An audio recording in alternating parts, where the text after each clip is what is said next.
And at the beginning of it all, some students whisper about everyday things, until the student council president appears, and she declares that it's time for her organization to shine. As for the vice president, he tells Inakami that he has gathered all the materials to fulfill his case, in which a student explains more about this world, and informs that there are people who constantly seek the spotlight. And as for Usato, he says he is the complete opposite of that, as he is an ordinary high school student who doesn't stand out at all, but deep down he says he is envious of these people opposite him. After all, he also wants to have a better life out of common. And then he decides to leave, but when looking for his umbrella he doesn't find it anywhere, so Usato notices that there is an umbrella lying around, but he decides not to take it, as he would feel bad for the owner later. Furthermore, he is not in the mood to face the consequences of this action. And then he sits down to wait out the rain, and then the student council president goes to him and comments that it's time to close the school, and Usato says he's leaving. But upon seeing that he doesn't have an umbrella, Kazuki is willing to lend him a spare one, but the boy communicates by calling Usato by name, even though they have never exchanged a single word, and so he considers him a nice and kind guy. And before they leave, Kazuki wonders what he should call Usato, and the boy says he can be called that. Then the president goes to him and says that she will also call him that from then on, and in addition, the two ask him to walk back home together. And seeing this, Usato is in disbelief that he is going out with the coolest people popular at school. And on the way he comments that he always thought Kazuki was more distant, as he is always only talking to the girls in the room, and he explains that they are the ones who come to talk to him directly, and then he just answers their questions. As for Inakami, Usato had an even worse idea of her, because for him she was like a goddess that no one could get close to, but upon hearing this, she says that his idea is totally wrong. After all, she considers herself just a normal student too. However, Kazuki guarantees that she cannot be considered normal. After all, she surpasses everyone in every aspect, in addition to being very good at sports and having good looks. And then he says that she should look more objectively at herself, and upon seeing them talking, Usato becomes curious to know if they are dating. After all, there is a rumor about it, but they deny these rumors, and Inakami explains that they only hang out together a lot because of their work on the student council. And she claims that Usato was the first to ask them this directly, to which he apologizes, but Inakami says that she was praising him, as it is much better to say things to their faces than to create unfounded rumors. And after that, she asks if he has any plans for the future, and he says no. Kazuki remembers that she had asked him the same question a while ago, and Inakami says he only asks people that question because she herself has no plans for her future. But upon hearing this, he doesn't understand anything. After all, she was about to graduate, and she confirms that she did, but says that there is nothing that makes her want to try hard, but still, she guarantees that if she puts her mind to it in something, she can achieve her goals at some point, even if it takes a while.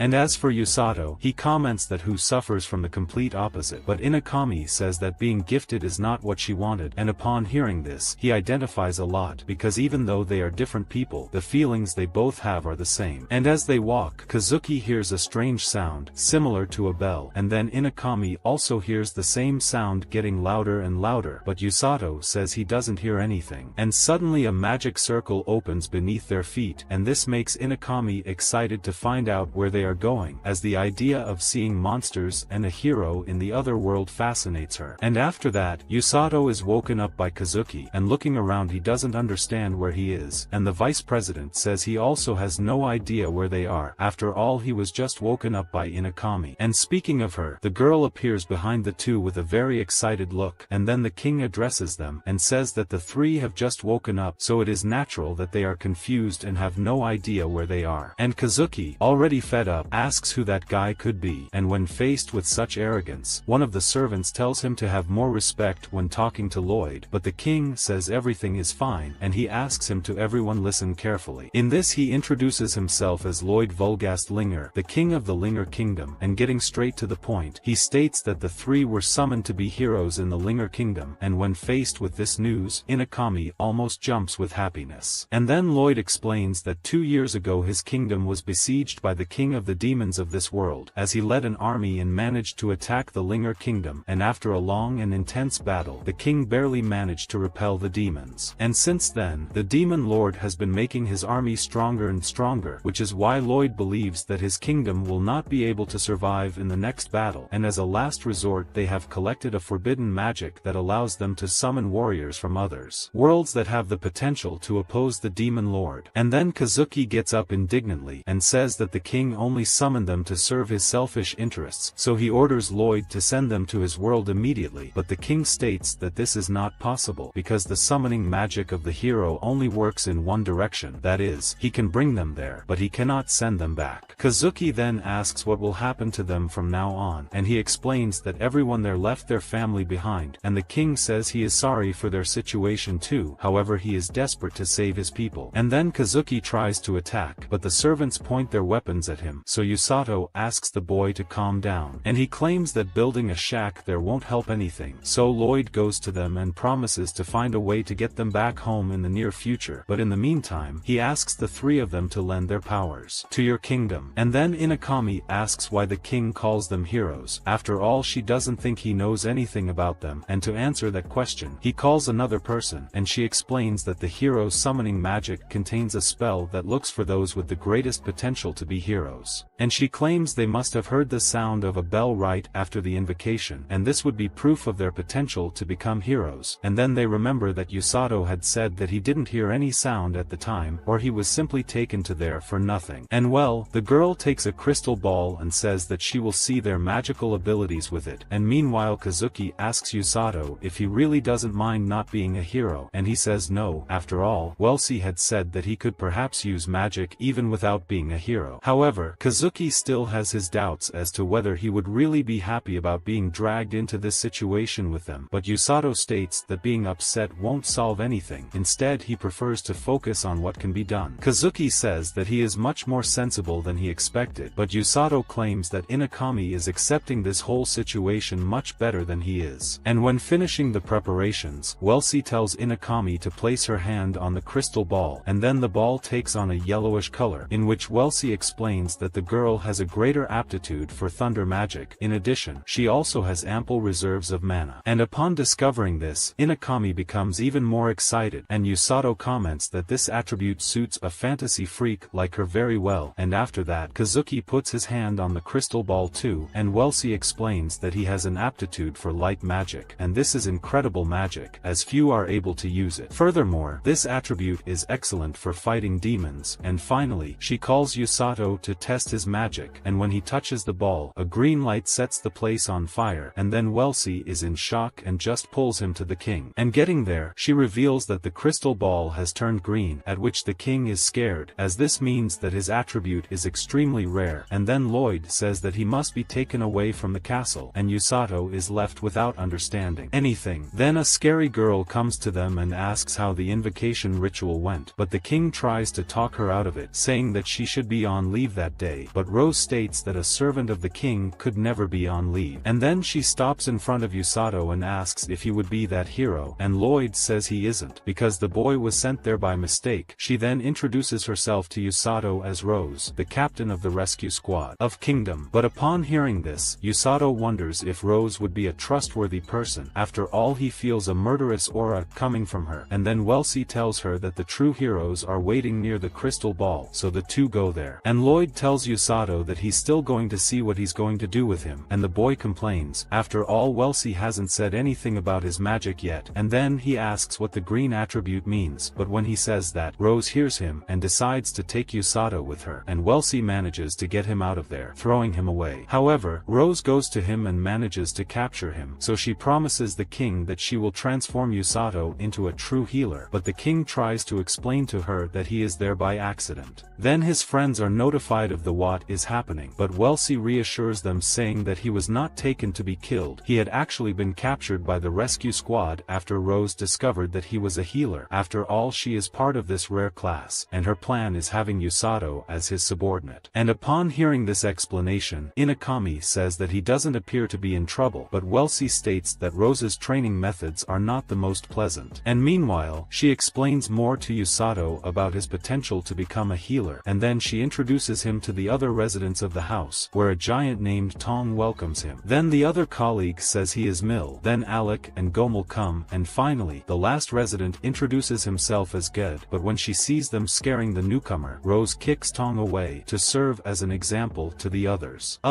However, they correct her and state that they were being nice to Usato, and well, she explains to him that all these guys are her subordinates, but they are not healers, as the other two healers from the rescue squad are located elsewhere. Therefore, she herself will be in charge of teaching him healing magic. Then Usato tries to ask for another instructor, but Rose just ignores him, demonstrating that she doesn't care at all about his opinion, and so she tells Tong to offer a space in her room for Usato to accommodate. And with that she leaves them alone, and everyone begins to weigh on his mind, saying that Usato will go through hell when being trained by Rose, and in the middle of the night he stays awake and keeps thinking about what will happen to him, and meanwhile, Rose is still awake too, and is reflecting on where this story of training a new healer will lead. And upon waking up, Usato believed that everything what happened had been a dream, but when he looks to the side, he sees Tong beside him, and realizes that he really is in another world. Then Gomel goes to him and says that the boy has a visitor, and then he meets his two worried colleagues, but Usato tries to reassure them, saying that he is fine, but when he remembers Rose's training, he feels bad again, and says he might not be alive the next day. However, he has already accepted his destiny. After all, there is nothing better he can do for now, and this is an excellent chance for him to be useful in something, so Susan commits to doing her best in her training as well. And as for Kazuki, he thanks Usato, and says that he will also do his best while he is in this world, and then everyone goes on their way, and Usato stays behind, hoping to be able to help them one day. And with that, Rose goes to him to ask how their conversation went, and the boy starts to shake at the base, but says he had a nice conversation, and she explains that he's not in a prison, so he can meet with your friends at ease, as long as it's not in the middle of your workout. And then she throws a diary in his lap, and tells him to write down his training routine, his experiences, and also anything else that Usato wants to write down. At this she informs him that training will begin after breakfast, and on the first day of training, he feels that Tong and the others exaggerated by calling Rose's training hellish, as the training was too easy. And after they finish, she asks if he already feels something different, and Usato reports that he is feeling a strange and warm feeling in his chest, and Rose explains that he is feeling magic, and that is the magic that he must learn to expel from his body over time. And for that she tells him to read a certain book, but Usato says that it will be difficult to read something in the language of that world, but she just tells him to open the book. And in doing so, he is surprised to be able to understand the writing, and Rose informs him that all those who are brought there through the hero summoning have a translation spell cast on them. In this she points out the Linger Kingdom in the book, and says that it is in that place that demons live, and because this kingdom is close to them, the demons see them as the first target to be destroyed. And well, she tells him to read that entire book, because it tells him everything Usato needs to know about the nations, races, and demons of this new world in which he is inserted, and then she leaves him alone to study, and he feels that it's a very calm workout. On day 2, she made him run until he got tired, and on the third day Rose repeated the same training as day 2, but this time he had to run until his body forgot that muscle pain exists. But suddenly he ends up falling down from exhaustion, and upon seeing this, Rose tells him to stop resting, but Usato tries to explain himself, saying that his legs can't do anything anymore, so she slaps his legs, healing them with the magic.